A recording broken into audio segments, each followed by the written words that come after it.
Action. It was just fate that I was in D.C. at that particular time. I went up to visit some of my college professors, and I'm talking to the head of the department, Henry Edmonds, and she told me about a casting call for real. When the audition came up, it was right after the play had ended, and I didn't have the script, and all I had was sides, so I took the character work that I did for that play and I applied it to For Real. Then the next thing I know, I get a phone call saying, "We want you for a callback. Here goes some more sides. Come do your thing." It worked. Good. And she was trying to improve her life. Quit telling her to suffer. Oh, now you got yours. Good morning, Jackie. In becoming Mac, I thought, who is this guy? What kind of guy? I know that kind of character. I've seen that character in life, but who is he inside?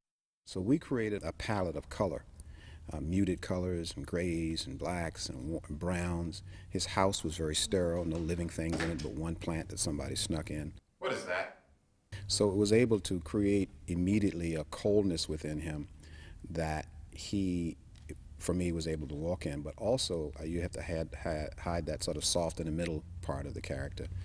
And so I kind of created this kind of cold exterior facade. Matter of fact, I don't even want to be around your bougie ass. What about Hardy? And also, the movie changed me. I mentioned to my leading lady that I thank her for reawakening in me some acting urges that I had given up. I need to be with my crew. You know you're so full of fight.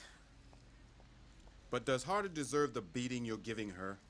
I remember during this piece, I kind of enjoy acting. It's kind of nice to have these sort of emotions and being able to direct them to characters and say things, and it was fun. I kind of enjoyed that part of me.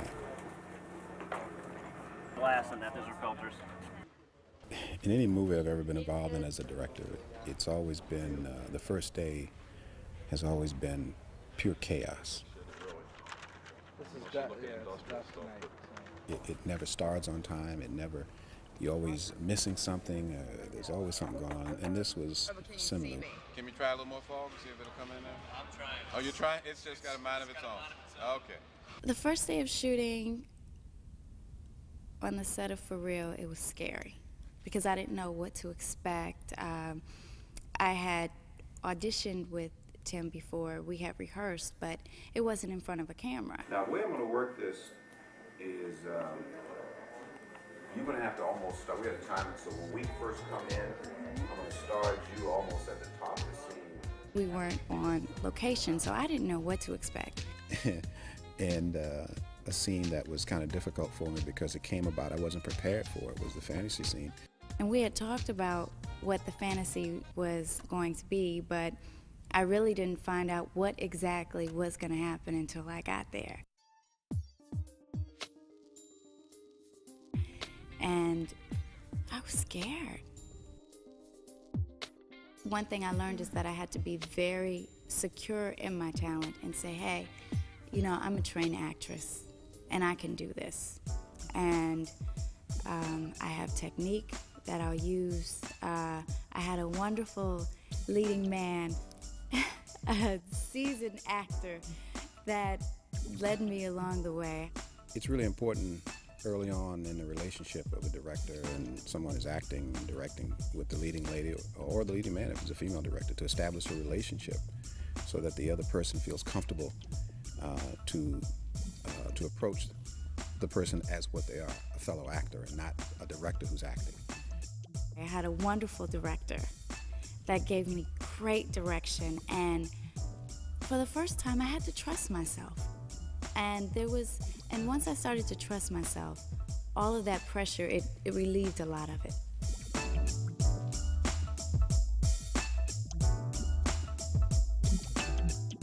Cece was the girl that I never had the courage to be. And that's one thing I took with me when I left, was her courage and her strength. And she didn't let anything keep her down. Excuse me, Miss Thing, you got a problem with me? First of all, you all up in my face. I haven't seen anything quite like this in a long, long time, not since the Oscar Michaud days. have I seen an attempt to do this sort of, romantic comedy. It's My Fair Lady, in the hood, as I call it.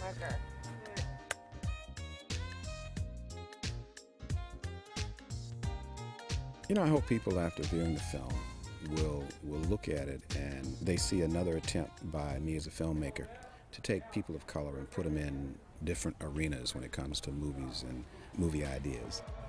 I want people to look at For Real and be able to look at themselves and see their potential and follow their dreams.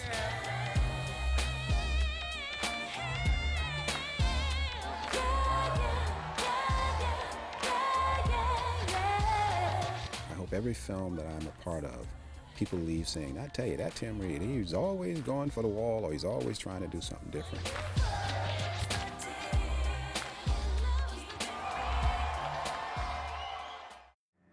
Cut. That's a cut. How'd that look? I still like another one. She's